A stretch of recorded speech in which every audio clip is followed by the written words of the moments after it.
მოგესალმებით, მეგობრებო. 29 ივლისს გვაქვს სავსემთვარეობა ამერწყულის ზოდიაქოში და მნიშვნელოვანი სავსემთვარეობა იქნება როგორც ზოგადად ყველასთვის, ჩვენთვის, საქართველოსთვისაც. ამაზე მინდა გელაპარაკოთ, აგეხსნათ თქვათ რა კომბინაციებს მივაქციოთ ყურადღება, რა ენერგია აქვს ამ სავსემთვარეობას. ზოგადად სავსემთვარეობის ენერგეტიკა ის არის, მეგობრებო, განათება, სავსემთვარე ანათებს რეალურად უკვე საშკარავზე გამოაქვს ის პროცესები, რაც დაფარული იყო. ახალმთვარეობა ეს თუ არის ახალი დასაწყისი, ეს ჯერ ბუნდოვნება არის, ჯერ ჩანასახის ენერგია არის, ზოგადად სავსემთვარეობისას ამოდის ზედაპირზე ყველაფერი, რაც ჩაბუდებული იყო. თვითონ სავსემთვარე ეს მზის ენერგია, რასაც ირეკლავს მთვარე, მაგალითად, აი ყველაფერს ანათებს ამოაქვს ზედაპირზე. ოღონდ ქვეცნობიერი, ოღონდ დაფარული რაც იყო. ფსიქოლოგიური პრობლემები მაგალითად, ის დაფარული შინაგანი, რაც არ ჩანდა მაგალითად, ხო, ამ ყველაფერს ანათებს ხოლმე სავსემთვარე. მნიშვნელოვანი კომბინაციები არის რატომ ახლა მერწყულში გვექნება სავსემთვარეობა, მაგრამ მნიშვნელოვანი ის არის, რომ პლუს არის კარმული კვანძების ღერძი უკვე შეიცვალა და მერწყულში გადავიდა აღმავალი კარმული კვანძი და აღმავალი კვანძი ლომში. პლუს ამ სავსემთვარეობაზე ზუსტი ოპოზიცია გვექნება მთვარის სავსემთვარის იუპიტერი მზის შეერთებასთან. ეს არის ყველაზე მნიშვნელოვანი. იუპიტერი გაადიდებს მზეს ლომში, ამას აგიხსნით ყველაფერს, როგორ ვლინდება ეს და მთვარე არ დგას მარტო ის პლუტონთან არის შეერთებაში. ანუ ორი დიდი ენერგია არის ახლა ოპოზიციურად დაპირისპირებული ერთმანეთთან და ეს რას მიანიშნებს? პირველ რიგში ის არის, რომ როდესაც გვაქვს მერწყულის ღერძზე და თან პლუტონთან შეერთებაში სავსემთვარეობა, ეს მეანიშნებს, რომ შინაგანად გამოაშკარავდება ნერვიული დაძაბულობა არის ზოგადად მერწყულის ენერგეტიკა, ეს არის შფოთვა, ეს არის სიჩქარე, ეს არის ცოტა გლობალურ პოლიტიკურ თემაში თუ გადავიტანთ მასობრივი პრობლემები, მაგალითად, ხო, აი რაღაცა ჯგუფში დაძაბულობა, საზოგადოებაში დაძაბულობა შეიძლება შემოიტანოს საზოგადოებრივ ცხოვრებაში და შეიძლება მარტო პოლიტიკურზე არ იყოს, ხა ჩვენც რო გავიდეთ ქუჩებში, მაგალითად, შეიძლება იგრძნობოდეს დაძაბულობა, იმიტომ რომ მერწყული არის კოლექტიური ენერგია, ეს არის, რომ მაგალითად მასა, აი ჩვენ შევწუხდით სიტყვაზე ვისგან ეს იუპიტერი გაადიდებს ეგოს მზეს, ცალკე ისე იუპიტერი მზის შეერთება საკმაოდ ისეთ პოზიტიურად შეგვიძლია პოზიტიურადაც აღვიქვათ. ეს არის ენერგია, როდესაც ლომში ძალიან დიდდება, იმიტომ რომ იუპიტერი ყველაფერს ადიდებს, ძალიან დიდდება ეგო მაგალითად, თვითგამოხატვის სურვილი, დიდდება პირადი ინიციატივების სურვილი და აქეთ ოპოზიციაში დგას უკვე პლუტონი მთვარესთან ერთად მერწყულში. ანუ ჩემი თვითგამოხატვა, ეს ყველა უნდა გავითვალისწინოთ ზოგადად, ჩემი თვითგამოხატვა ეჯახება საზოგადოებრივ ინტერესებს. თან კარმული კვანძი არის მერწყულში გადასული და ეს ამბობს, რომ ის პროცესების, როდესაც მე უნდა გამოვეყო მასას და არ მესმოდეს ხალხის გულის თქმა, თუნდაც მეგობრებში, ყოველდღიურ კოლექტიურ ცხოვრებაში გადავიტანოთ, ხო? თუ მე ძალიან გამოვეყოფე, მე სხვების ხმა არ მესმის, მე სადღაც დაძაბულობაში შემოვალ, მაგალითად, ჩემი ეგო დაუპირისპირდება სოციუმს. სადღაც იქნება ეს ოპოზიციური ველი ამას ქმნის, ურთიერთდაპირისპირებას ქმნის და იუპიტერი გაადიდებს მაგალითად მთვარის ენერგიას ოპოზიციურად ასევე ის დაფარული რაც იყო, ყველაფერი ამოტივტივდება ზევით. თან პლუტონთან ერთად ცოტა კატარზისს ვეძახით ხოლმე პლუტონს, ზოგადად პლუტონურ ენერგიას და მთვარე ეს არის ფსიქოლოგია, შეიძლება ვიღაცასთან ზოგთან ამოტივტივდეს ის, რაც დაფარული იყო, საშკარავზე გამოვიდეს, ისეთი ტრავმები, რომელიც აქამდე არ იცოდნენ, რო ქონდათ, მაგალითად, მნიშვნელოვანი არის სავსემთვარის დროს ვითვალისწინოთ პირად რუკაში, რომელ სახლებში ხდება ეს სავსემთვარეობა, რომელ სახლი მაგალითად თუ არის იქ მესამე სახლში ჩვენთან მეცხრე სახლის ღერძი, ეს შეიძლება მიანიშნებდეს, ახლა თუ არის მთვარე მესამე სახლში პლუტონთან, ახლა უბრალოდ ისე ვარიანტად გეუბნებით, შეიძლება ადამიანთან გამოჩნდეს დაძაბულობა დედმამიშვილებთან, ან გარემოსთან, ან კომუნიკაციაში, ან შეაწუხოს, რომ მე რაღაცები არ ვიცი. რაღაცების სასწავლი მაქვს, შეიძლება კომუნიკაცია მაქვს სასწავლი, შეიძლება გაფართოება მჭირდება ცნობიერების მეტი და აქ შეიქმნას ოპოზიციური, ეს უკვე ინდივიდუალურ რუკებზე, ოპოზიციური დაძაბულობა. ანუ რომელ სახლშიც გვხვდება ახლა მერწყულის მე-7 გრადუსი და პლუტონი არის ახლა მე-5 გრადუსზე და შეერთება არის ეს მთვარე პლუტონის, ეს მიანიშნებს, რომ იქ იუპიტერი გაადიდებს ოპოზიციურ სახლებს ჩართავს, გაადიდებს, გამოაშკარავებს, დაგვანახებს იმ პროცესებს, რომელიც ქვევით იყო სადღაც სიღრმეში. პლუტონი მოითხოვს ამოვიტანოთ ყველაფერი, რაც დაფარული იყო. ცოტა ობსესიით ის პლუტონმა, ცოტა იცით როგორ რაღაც იცის, აი დაძაბულობის შექმნა, რომ თან ხედავ პრობლემას, თან ვერ ვაგვარებ ამ პრობლემას, თან ვეჭიდები, თან სისუსტეს გრძნობ, რომ ამას ვერ ვაგვარებ. აი ესეთი შინაგანი დაძაბულობა იცის ეს პლუტონმა და შეიძლება ყველასთან იყოს ის განცდა, რომ ვერ ვერევი. რაღაცა პრობლემა არის იქით იუპიტერი დგას, რაღაც ძალიან დიდი და მე მიწევს შევეჯახო ძალიან დიდ ენერგიას. ვიღაც ამას უფრო მკვეთრად იგრძნობს თუ არის ეს კუთხურ სახლებში მაგალითად, ვიღაცისთვის ეს შეიძლება შეუმჩნეველი არ მგონია რომ იყოს, მაგრამ გარეთ ნახავს ამ დაძაბულობას სადღაც, ხო, ვიღაც უახლოეს გარემოცვაში მაგალითად. ზოგადად სავსე მთვარეობა თან ესეთი ძლიერი ენერგიით, როცა მთვარესთან არის პლუტონი მაგალითად, ხო, მოითხოვს გადაპროგრამებას, ის რაც ძველი იყო, რაც ვერ მოგვარდა, ან წლები ფარულად მიდიოდა და ამას ჩვენ ვერ ვხედავთ, ხო? აი ეს ყველაფერი მოითხოვს სადღაც ამოვიდეს. თუ არის მაგალითად პირობითად რო გითხრათ მე-6-მე-12 სახლის ღერძი, ხო? მე-6 სახლი არის ყოველდღიური რუტინა, ეს არის რამდენად მაქვს გეგმები გაწერილი. მე-12 სახლი არის, რომ მე სიმშვიდე რომ მქონდეს, მე-6 სახლი უნდა დავაბალანსო. უნდა გავწერო გეგმები, ხო? და მე-6 სახლი ფიქრობს, რომ მე რო შინაგანად მაგალითად აი ეს რუტინა მქონდეს, მე მივხვდი ძალიან ბევრ რამეს და მოვიპოვებ რა, სულიერ სიმშვიდეს. ანუ ეს ოპოზიციური ენერგიები ყოველთვის ერთად მუშაობს, ისე ცალკე არ მუშაობს. თუ არის პირველი მე-7 სახლის ღერძები, ეს შეიძლება გამოვლინდეს ახლა აი როდესაც მაგალითად ასციდენტიზე უზის ადამიანს, ხო? ეს ოპოზიციური ენერგია, ხო? ეს შეიძლება გამოვლინდეს როგორც ჩემსა და პარტნიორებს შორის სერიოზული გახლეჩვა, ხო? შეიძლება მე ჩემი შინაგანი მოთხოვნილებები, რომ მე მინდა რომ მე ვიყო, მე მინდა რომ ჩემ შინაგან ბაურს მივცე თვით გამოხატვის შესაძლებლობა, მაგრამ წინააღმდეგობას მიწევენ ან კოლექტივი, ან მეუღლე, ან საზოგადოება მაგალითად და აი ამათ შორის ვიხლიჩები, ხო? ანუ ეს არ არის პერიოდი, რომ აი ხა ავდგეცე ამ სავსე მთვარეობაზე, ჩვენ მოვაგვაროთ ეს პრობლემები, უფრო არის რომ დავინახოთ, რაზე უნდა ვიმუშაოთ უახლოეს პერიოდში. ანუ ცით როგორ მუშაობს სავსე მთვარეობა, ზოგადად პროგნოზირებაში ვიყენებთ ყველაზე მეტად მაგალითად 12 აგვისტოს დაბნელება გვექნება მზის, მერე ანუ მთელ ამ ციკლებს დაბნელება, თვარის დაბნელება გვექნება მერე, აი ამ ციკლებს ვიყენებთ პროგნოზირებაში. ეს არის ის წერტილი, რომელიც რთავს ფაქტიურად აი დირექციები, პროგრესიები, როცა ვლაპარაკობთ ახლა რამდენიმე სულ მალე მეწყება პროგნოზირებადი ასტროლოგიის 2 დღიანი ინტენსიური ჯგუფური თერაპიული კურსი და ეს უნდა გავიაროთ, რომ არ არის მარტო პროგრესიები, დირექციები, სოლარის რუკა, ტრანზიტოლოგია, აუცილებლად ვითვალისწინებთ ესეთ მნიშვნელოვან წერტილებს, დაბნელებების, ან ახალმთვარეობის და სავსე მთვარეობის. ეს რთავს პროგნოზირებაში ძალიან მნიშვნელოვან წერტილებს.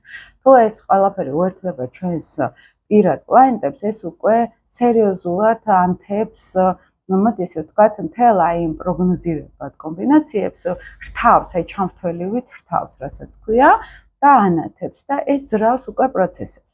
ეხლა რატო არის ახლა საქართველოში მიმდინარე მოვლენები?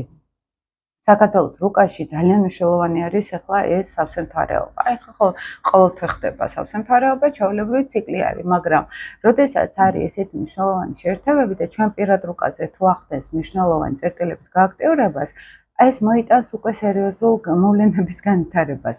ფაქტიურად დამატრიგერებელი არის მომდევნო პროცესებში, თქვა ცხოვრება როგორ წავა, რა გამოაშკარავდება. ეხლა რაც შეეხება ქვეყანაში მეორედ უკვე ჩაქრა მთელ საქართველოში დენი და მანამდე დავინახეთ ეს კრიზისები, ხო? მე ადრე წინა ვიდეოში შემოგთავაზე საქართველოს უმახლოესი ტრანზიტული პერიოდი ყველაზე მნიშვნელოვანი წერტილები რა გველის იქაც ავხსენი, რომ ის მოვლენები ახლა რაც ხდება, პლუტონი, ტრანზიტული პლუტონი უკეთებს ოპოზიციას ჩვენს ნათალურ იუპიტერს, რომელიც ლომში ყავს და ეხლაც ასე არის დაბრუნება ამ იუპიტერის. ისე მშვიდობიან დროს იქნებოდა ძალიან კარგი დაბრუნება, ძალიან პოზიტიურ ენერგიას მოიტანდა.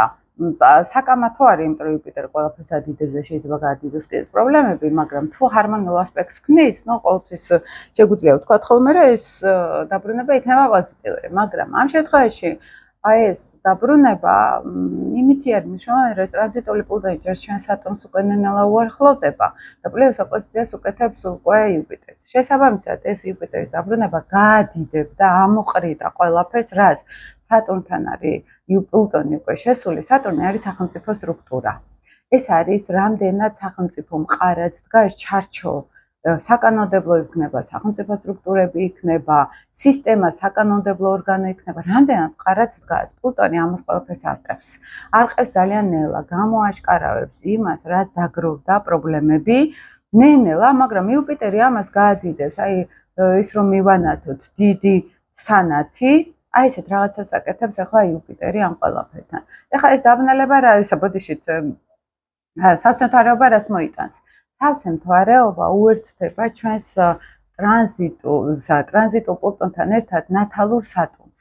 აი ეს არის ახლა ძალიან მნიშვნელოვანი, რომ ეს სავსემთვარეობა გაადიდებს თან რაც ადიდებს აქედან იუპიტერი მზესთან შეერთებაში უდგება ჩვენ სატურნს ოპოზიციაში და იქ მთვარე არის. მთვარე მუნდალურ ასტროლოგიაში ეს ხალხი არის, საზოგადოება არის, ხო? და პირველი რაც შეიძლება იყოს, ახლა ამ ელექტროენერგიასთან დაკავშირებული პრობლემები, ჩემი აზრით, ეს არის მერწყულის გავლენა. მერწყული ელექტროობას მართავს პირდაპირ მნიშვნელობით, მასების ენერგიას მართავს და ამოატივტივებდა ყველაფერს სატურნთან არის ახლა ეს ჩვენი სავსე მთვარე შეერთებაში, 29-ში იქნება უკვე ზუსტი შეერთება. და ამოატივტივებს რაც არის სახელმწიფო სტრუქტურებში დაფარული მძილმომპალი, რო იტყვიან ის უკვე პლუტონი ამოაგდებს ამ ყველაფერს, მაგრამ მე რაზე მაქვს ახლა ეჭვ. რადგან ეს მეშვიდე სახლში ხდება. რადგან სატურნი ასევე ჩვენთან მეშვიდე სახლს მართავს.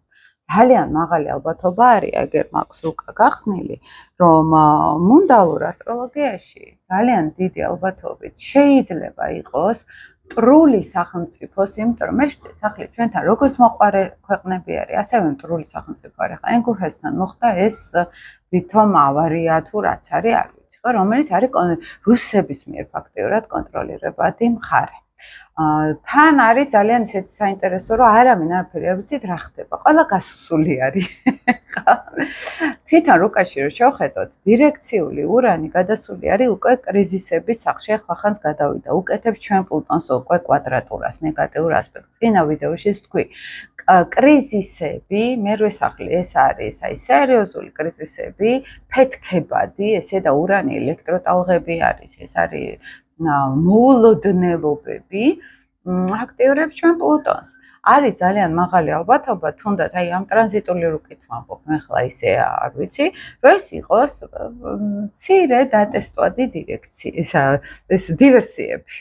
ძალიან მაღალი ალბათობა არის ამის, იმიტომ რომ მეშვიდე სახლის მართველი არის, აქ ჩართული მეშვიდე სახლში ხდება ეს ყველაფერი, ანუ მეშვიდე სახლი მუნდალურ ასტროლოგიაში მტრების სახლი, მოყვარების სახლი, პარტნიორების, ანუ სხვა ქვეყნებს აჩვენებს. და მან ხდება ეს ყველაფერი. შესაბამისად ძალიან მაღალი რისკი არის, რომ სერიოზულად ხდება თან პლუტონი რას ააშკარავებს და რას აკეთებს ჰიბრიდული ომი, ზოგადად პლუტონური ენერგია არის. დაფარულად მიწის ქვეშ ხდება პლუტონის ენერგია. ეს არის რაც მიწის ქვეშ ხდება და არ ვიცით.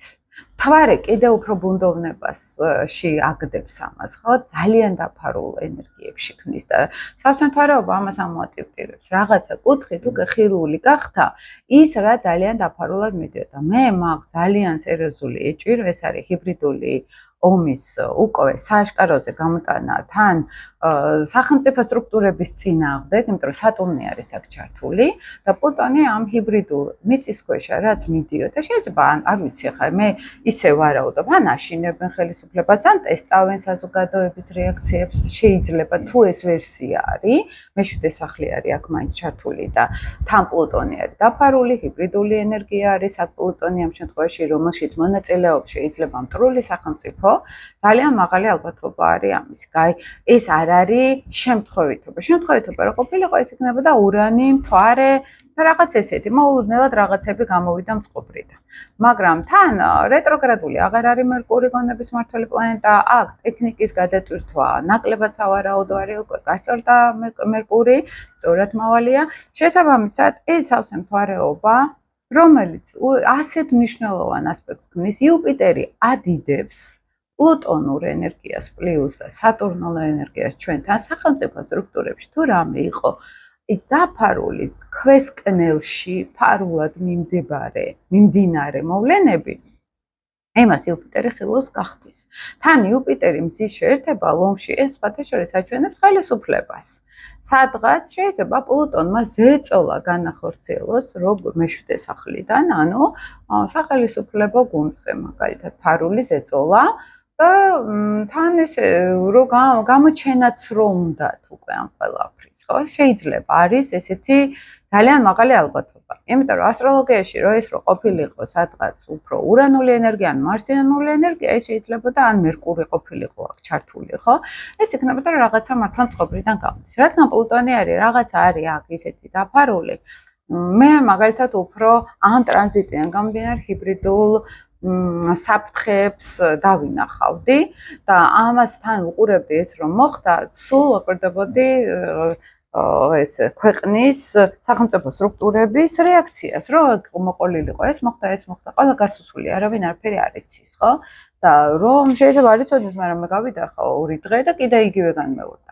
რაღაც არის დატესტვის რეჟიმში სავარაუდოდ, ან შეშინება, ან ზეწოლა, პლუტონს უყვარს ეს ფსიქოლოგიური ზეწოლის განხორციელება და სავარაუდოდ ეს სავსე მთვარეობამ ამოატივტივა და აჩვენა ძალიან მკვეთრად, ხო, რომ აქ რაღაც ისეთი ცუდი დაფარული მტრული მიდის, იმიტომ რომ მეშვიდე სახლში არის ეს ყველაფერი. სახელმწიფო სტრუქტურას სატურნი საფრთხე ემუქრება პლუტონი და ჯერ კიდე არ მისულა თან, ჯერ კიდე მივა მან, ხო? და მოარღვევს აუცილებლად, ან გამოაშკარავებს, ოღონდ აქ ცით როგორ რაღაც არის, ახლა მთვარეც როცა არის აქ ჩართული, მე გითხარით რომ პროგნოზირებაში ყველაზე მეტად ვიყენებთ ახალმთვარეობას, სავსემთვარეობა, დაბნელებები, ეს პირდაპირ მიგვანიშნებს წერტილები, რა, საითკენ მიდის მოვლენები, რა, სად მიდის, ხო, ეს ყველაფერი და სერიოზული კათარზისი გვაქვს საზოგადოებას გასავლელი. სერიოზული ცვლილებები გველოდება, ოღონდ ძალიან მძიმედ. აი, სულ იცით რომ მე მგონია რომ რუსეთსაც გასავლელი აქვს ეს ყველაფერი, რომელიც გაიარა გერმანია. ანუ ყოველთვის როგორ ხდება ხოლმე იცით ერებს ინდივიდებსაც ემართებათ, როდესაც ეგოს აწევენ იმაზე მაღლა, ვიდრე რეალურად შესაბამებიან ამ ეგოს, ხო? აი რუსულ საზოგადოების, აი უფრო პუტინისტური კლასი, ხო? რატო არის მაგალითად რუსეთში ხა პუტინი, ხო? ის მასას გამოხატავს. აი იმ მასას გამოხატავს, რომელიც სიამოვნებაში არიან სიცარიელეში, ემოციურად, ინტელექტუალურად, ენერგეტიკულად, ფსიქოლოგიურად და აქვთ ამბიცია, რომ არ არიან. ჩვენთანაც არის ეს კატეგორია, რომელიც გამოხატავენ აი იმ სიცარიელეს და ძალიან კარგად იყენებს ხოლმე ხელისუფლება, ვთქვათ, აი ამ ენერგიას, ხო, ესე მარტივად რო ვთქვათ. ანუ ყველა ქვეყანაში არის ეს. აი ეს როდესაც ხდება დომინანტური, ანუ ის საზოგადოების ის ყველაზე ცარიელი ენერგეტიკულად, ინტელექტუალურად, ემოციურად კატეგორია, როდესაც ზევით ამოდის და მართვას იწყებს, ესენი გადაჭიხავენ ხოლმე აუცილებლად ქვეყანას. რაც მოხდა გერმანიის შემთხვევაში, ხო, ჰიტლერმა საბოლოო ჯამში და იმ ხალხმა, ვინც ამ ჰიტლერს უჭერდა მხარს, იმიტომ რომ თვითგანადგურების რეჟიმი ჰქონდათ ჩართული, იმიტომ რომ როდესაც მე ვარ ცარიელი და ვთამაშობ იმას, რომ ვითომ ძალიან მაგარი ვარ, აუცილებლად გავინადგურებ ჩემ თავს. და ეხლაც რო უყურებ, არ მინდა ხა დავახსახელო. აი ამ კატეგორიას, რომლებიც ან რუსეთისკენ მიყავთ მაგალითად ქვეყანა, ან მენტალურად არიან ძალიან აშიტირებულები, ხო, რაღაც პროპაგანდას მიყვებიან, თვითგანადგურების სერიოზული მექანიზმი არის აქ ჩართული. აი ეს სადღაც უნდა ამოტივტივდეს. არის ახლა რუსეთსაც ელის სადღაც ეს წინ. ანუ ის ამბიციები, რომელიც ხელოვნურად შეიქმნა, სხვათა შორის ეს მეორე მსოფლიო ომის შემდგომ რუსეთში თავიდან ბოლომდე მიდიოდა დეзинფორმაციული პროპაგანდა, რომ ვითომ მათ მოიგეს ომი. ამიტომ შეთელი დოკუმენტები არის, რომ იქ ამერიკის იარაღის გარეშე, ევროპის ინტელექტუალური რესურსის გარეშე ამათ ჰქონდათ უფრო აი ესე ცუდად რო თქვა, საზარბაზნა ხორცის ენერგია, ხო? ანუ ამათ არ ენანებოდათ ხალხი და შეეძლოთ გაეშვათ ნებისმიერი კუთხით, ხო? თორე ინტელექტუალური რესურსები მოდიოდა დასავლეთისგან. შესაბამისად, შექმნეს ფეიკი და აქვთ ის ამბიცია, რომელიც ანუ შექმნეს ის ილუზია, რომ ვითომ ძალიან მაგრები ვარ, ჩვენ მოვიგეთ ომი და ჩარჩნენ მანდ. და თამაშობენ ამ დროს რეალობა არის საერთოდ სხვა, ხო? მათ ქვეყანაში უკვე სერიოზული მენტალური სულიერი დეგრადაცია მიდის, ხო? და მით ყველაზე მეტად ყვირის, რომ აი ჩვენ სულიერად ძალიან მაგრად ვართ, იქ მიდის ყველაზე ფარული ძილმომპალი ენერგია. ეს კატეგორია ჩვენთანაც არის. ეს საბჭოური მემკვიდრეობა ჩვენს საზოგადოებაში ჯერ კიდევ ცოცხლობს. შესაბამისად, ახლა რატომ მოვარე ესე? იმიტომ რომ პლუტონი ამ ყველაფერს ამოიტანს. თან ძალიან ცუდად ამოიტანს და გერმანია თავს უშველა რითი, რომ აღიარა ის დაიმცირა თავი, აღიარა ეს დამცირება, გადაყლაპა და დადგა ფეხზე. და ეხლა ყველაზე ერთ-ერთი წამყვანი ქვეყანა არის. ზოგადად ეს არის ძალიან კარგი გაკვეთილი ინდივიდუალურადაც ჩვენთვისაც. როდესაც ადამიანი მაგალითად არ იღებს იმას, რომ სადღაც რაღაცა პრობლემა აქვს და იბრძვის და თავს კიდევ უფრო წევს, ის განადგურებისკენ არის უკვე წასული. ეს არის მართლა წინაზეც გამოვიყენე სიტყვა დაგორებული ლოდი, რომელსაც უნდა გაიწიო. უბრალოდ თვითონ გადაჭრისთვის არის ეს გამზადებული. და როდესაც ჩვენ ვიღებთ, რომ სადღაც არ ვართ ისე, სადღაც დიცურად შეიძლება ვისწავლოთ რაღაცების დანახვა, სადღაც უნდა გავაცნობიეროთ სიამდილე რა არის და ჩვენი ფანტაზია რა არის, აი მე ხდება მართლა ფეხზე დადგომა. ესეთ ერს აქვთ გადარჩენის ძალიან მაღალი შანსი და მეორე მხარე, როდესაც არ უნდათ რეალობის აღიარება, ის აუცილებლად ნადგურდება. აი რეალურად ამ პერიოდში ვართ ახლა ჩვენ. რატომ ვამბობ ამას? იმიტომ რომ ჯერ ხოლმე პლუტონი კიდევ უფრო მივა ჩვენ სატურნთან და აი მთლიანად გამოაშკარავებს იმ ძირგამომპალ სისტემას, რაც დაგროვდა. კორუფცია იქნებოდა, ეს სისუსტე იქნებოდა, ვთქვათ, იქ ჰიბრიდულ ომთან რო ვერაფერს ვერ აკეთებენ, იქ მაგალითად რამდენად მუშაობს ძალოვანი სტრუქტურები, იმიტომ რომ მთელი ეს სისტემა სატურნული ენერგია არის, ხო? ამ ყველაფერს პლუტონი ამოყრის. მერე პლუტონი 30 წლებში შევა უკვე მთვარესთან შეერთებაში და ეს სერიოზული პერიოდი გვაქვს განწმენდვის. და განწმენდვის როგორც იცით, მთვარი შილდოსან შეყავს ქვეყანას. სადაც ჩვენ ღირებულებებში მაგარი არეულები ვართ და აი ზოგჯერ უსმენ ხოლმე ისეთ სისულელეს, რომ უბრალოდ გონებაში ვერ ეტევა. აი მართლა ესეთი დეзинფორმაცია, ესეთი პროპაგანდა უბრალოდ გონებაში ვერ ეტევა. ასევე მეორე მხარე ოპოზიციური მხარე. ახლა აი ძალიან გულახდილად უნდა გითხრათ ჩემი პირადი აზრი, იმიტომ რომ საერთოდ პროგნოზირების ანალიზი ხდება რეალობის დამკვირვებლის როლიდან გასააზრებლად, ხო? როცა ვაკვირდებით გარემოში რა ხდება, მე რა ხვდები საიდმიტის ეს ტრანზიტული სიტუაცია. როდესაც ამ კათარსისზე ვლაპარაკობ, როდესაც გერმანიის მაგალითზე ვლაპარაკობ, არც ერთ მხარეს ამ ქვეყანაში პასუხისმგებლობა არაფერზე არ აუღია. არც ოპოზიციურ ფლანგს, რომელიც შეცდომების შედეგადაც შეცდომები აღარ ქვია ამას, ხო? ანუ ქვია რა, რომ ოპოზიციურმა ფლანგმა თავისი არაკომპეტენტურობა, იმაზე მეტი ეგო ვიდრე შესაძლებლობები და ინტელექტი ჰქონდათ. აი ეს ყველაფერი ამითი დაანგრიეს ყველაფერი, ხაი ძალიან გულახდილად მინდა ეს თქვა. მე საზოგადოებაზე ტყდება, რომ აი თქვენ არ გამოდიხართ ქუჩაში. ქუჩაში გამოდის ძალიან ბევრი ხალხი და გამოდიოდნენ ძალიან ბევრი ხალხი, მაგრამ თუ არ იქნება ძალა, ხა უბრალოდ ხალხი ვერაფერს ვერ იცავს. საჭირო არის ეს ლომური ენერგიის ჩართვა. თუმცა ახლა კარმული კვანტები, როდესაც შეიცვალა ნელ-ნელა მერწყულის ენერგია, რის საჭიროებას გახდით.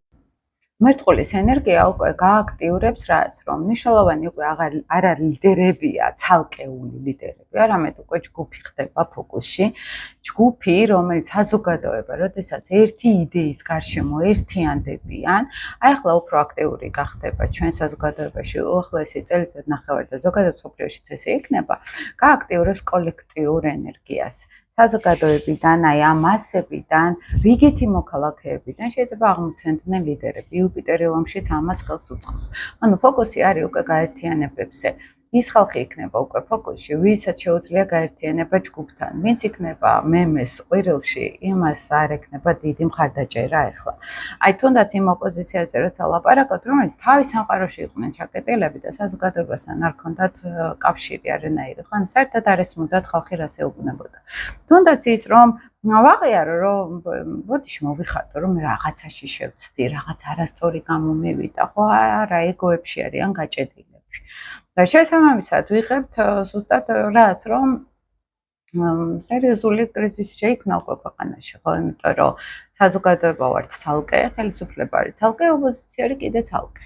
ანუ დაკსაქსული არის მთლიანად ეს ენერგიები. და არც ერთს არ აქვს უნარი, აქ ხელისუფლება ოპოზიციას მე ერთ ღერს შევუყურებ ამათ, ხო? რომ უბრალოდ სადღაც ხალხის ინტერესებში გაიგონ, აი გულისცემა გაიგონ საზოგადოებას. ხა მე დაღმავალი კარმონკვანცი მერწყულში მყავს ნათელ რუკაში და ძალიან კარგად ვიცი ახლა რა არის ჯგუფზე ორიენტირება, როდესაც ხალხის ხმა გესმის, ხო? და შენ მეს არ აყენებ წინ ამ ხალხზე, ხო? მეტად, ხო? და აი ჩვენ ქვეყანაში არის რატომღაც ეს, რომ საერთოდ იქით არის საზოგადოება, ქვეყნის ინტერესები, ყველაფერი ცალკე არის და ესენი რაღაც ცალკე სცენაზე რაღაცა როლს თამაშობენ. და ჩვენ ხალხი ვუყურებთ აი ამ უხარისხო უნიჭო სპექტაკლს. აი ესეთი გაცდა მაქვს ხოლმე მე პირადად, ხო? და თუ ვინმე კიდევ აქტიურობს, ისევ რიგითი მოქალაქეებში. უბრალო ხალხი. და აი ახლა უფრო ნენელა უნდა გააქტიურდეს ეს სამოქალაქო საზოგადოება. სამოქალაქო საზოგადოებაში არის ძალა. აი ეს ნენელა ეს ყველაფერი ამოტივტივდება, ოღონდ ცოტა ძვირი არ გადავიხატოთ ამ ყველაფერში, მე ერთადერთი ამის მეშინია, იმიტომ რომ პლუტონმა იცის ძალიან დიდი ფასის გადახთევინება და ამას ძალიან ჩვენ არ გვაქვს იმის ფუფუნება პატარა ქვეყანას, რომ ძვირი ფასი გადავიხატოთ. ამიტომ მგონია, რომ ამ ოპოზიციურ ფლანგშიც მინიმუმ რომ ყოფილიყო, ბოდიშიც მოხდა გაცნობიერება ყველაფრის, რომ კი ჩვენ შევცდით. ის კი არა, რომ თან კიტრებივით დადიან აწეული თავებით და თან გონიათ, რომ თვითონ შეცნობა და ისე გადმოაგდებენ ხოლმე ბოდიშს. არა, მართლა კატარზისი მოიწყონ თვითონაც, ხო? და გააცნობიერონ, რომ ეს ყველაფერი რაც ხდება, მათი პასუხისმგებლობა არის. ანუ სატურნი არის ჩვენთან პასუხისმგებლობის ენერგია. და ძალიან მნიშვნელოვანი არის ეს პასუხისმგებლობა საზოგადოებამ საერთოდ საზოგადოება ხალხმა არა. ხალხს ჰქონდა ძალიან მაღალი პასუხისმგებლობა, ძალიან დიდი თუ ვინმეზე რამე გადაწყდა, ეს ჩვენ ხალხზე გადაწყდა ყველა დონეზე, ხო? და თუ ცალკეული ესეთი ადამიანები პირადი ინტერესის გამო მაგალითად არიან პროპაგანდის გამტარები, ეს ერთს ნამდვილად არ გამოხატავს, ხო?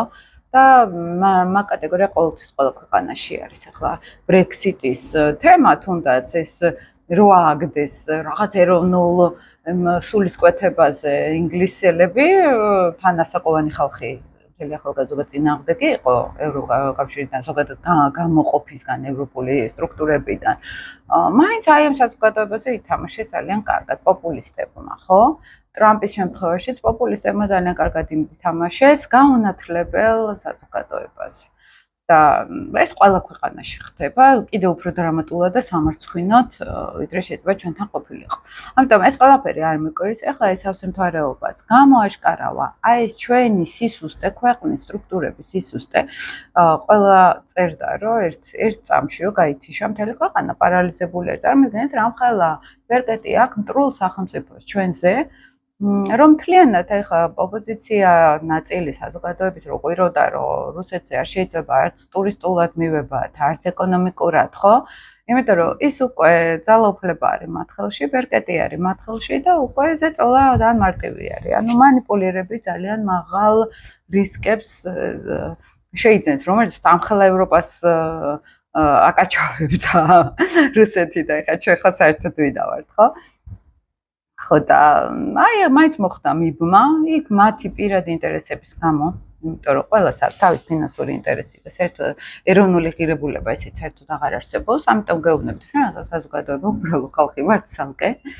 ესენი არიან თავის პრედისტალზე, ლომურ პრედისტალზე, თავიანთ ფინანსურ ინტერესებში, პირად ეგოს ინტერესებში და ვერავის ვერ ხედავენ, ვერც ოპოზიცია, ვერც პოზიცია და ვუყურებთ ამათ უნიჭო სპექტაკლს თავიანთ ერთი მსახიობის, ორი მსახიობის თეატრი აქვთ გაჩაღებული.